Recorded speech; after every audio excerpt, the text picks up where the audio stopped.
dhulkaygo dhiikuugu foodhaqan somalilan kamaan dhalan deenan dhulkayga qooska iyo isku dar milixda allah cusbada midh dhanaana aw waryaa wisaysta ka war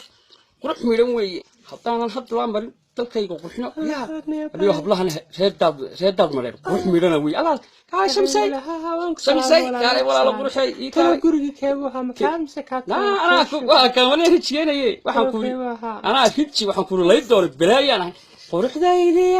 qalbigaygii adiilaalala allah maanta farxadda maasha ii kaale walaal igu soo dhawaaw ii dhiib gacmaa dhigaabanaho kudhimaanaye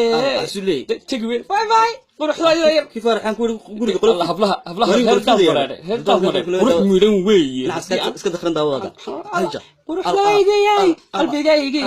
laabtayda taad toos ugu qoraay rijigaygiyo kaale walaal baastay allah quruxday qalbiga shaxda nacnac allah حاجة تنبه انت تجي ما يسوي قصه دلوقتي انا قاعد ماشي شيء اسمع كل ما كنت يخبو ميك استقبل والله طيب فرح من